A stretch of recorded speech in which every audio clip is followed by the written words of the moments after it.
Hey, what's up, guys? So, I'm sure you're probably wondering what is the benefit and the con of a dead kingdom versus an active kingdom.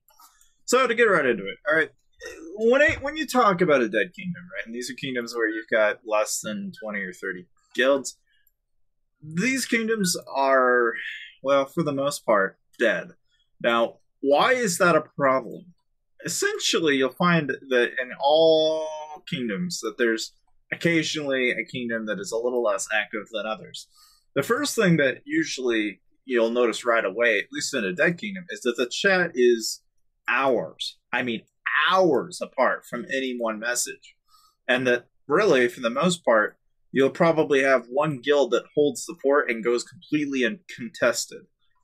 It happens quite often, in fact, because I was just recently in a kingdom called Kingdom 129, that this was a real prevalent issue in that kingdom, is that you really only had one guild leading it, and then everybody else was pretty much too small to really do anything about it.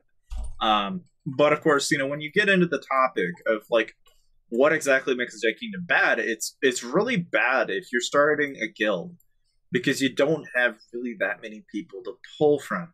Because practically everybody there at that point has either already started playing the game, has had a long time to play it, has probably grounded themselves in a guild that they've already been in for quite some time, and so that you're very rarely going to build a guild this way. However, having that said, another negative to being in a dead kingdom is that you don't have as many targets, and that oftentimes you'll be fighting the same guild day in, day out.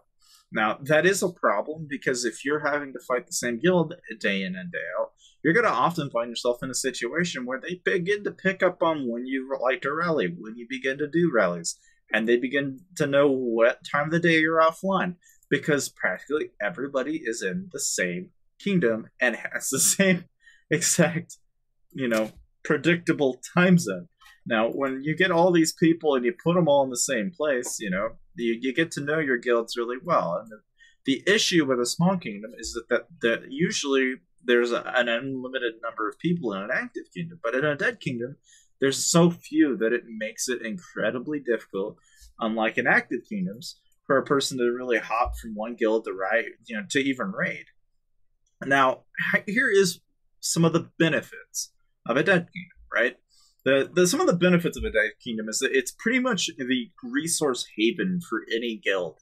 I mean, if you're trying to build your accounts and set up hives and being able to flourish on tiles, being able to flourish hitting monsters, it's like the gold mine of any kingdom that you can find. And the reason being is because you really very rarely go uninterrupted. There's very few people that are actually going to go out of their way and they're going to try and stop you. There's really nobody out there that really has any desire to do that. Now, part of the reason why that is, right, is because in a dead kingdom, if you've only got one guild really competing, it's very rarely it's going to get into a situation where you're having to be picked up. Like for farmers, it's really not a bad kingdom. I mean, plus, during events, you're not going to have as much competition for event monsters. You're not going to have as much, that because of the way those events are set up, they're pretty even across the board. So, and less active kingdoms, you're going to get access to pretty much all of your monsters a lot easier and a lot faster. There's not going to be as much competition for tiles, and there's a lot less mess in between. But having that said, right, when it comes to actually being in a dead kingdom, one of the other benefits that I've also found to be, really incredibly noticeable is that because of this, it's one of the better kingdoms to fight in. Because, where in an active kingdom, you've got guilds to fight left and right, but they very seldom have any resources. You might occasionally find somebody that has some troops out, but it's very rare in active kingdoms. In dead kingdoms, it's abundant.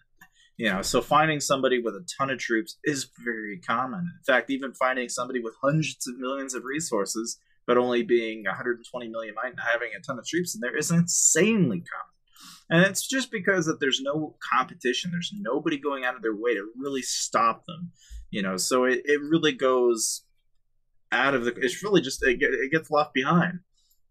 Of course, having that said, though, right, when you get into the positives of an active kingdom, right, the benefits of an active kingdom is that obviously you can recruit people to your needless content. There's people to attack everywhere you go, and it's really easy to fill up your prison.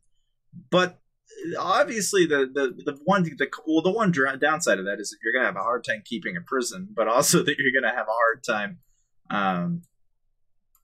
For example, like somebody like Mithrian, all right, who's 757 million. It's really hard for a guy like this to go out of war gear and not get rallied out.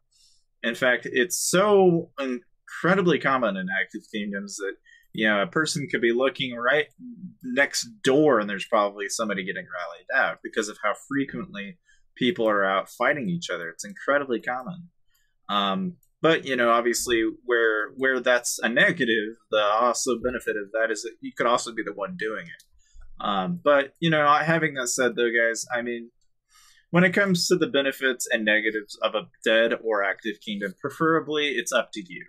Me personally, I love active kingdoms. I love being able to play with the player base, and I'm loving the fact that I can just kind of meet new people every day. And dead kingdoms, you don't have a lot of that. There's not a lot of competition. There's not really any challenge. And so I tend to depart from kingdoms after they get presumably dead. But needless to say, I hope you guys enjoyed the video. Feel free to like, share, and subscribe, and I'll see you guys next time.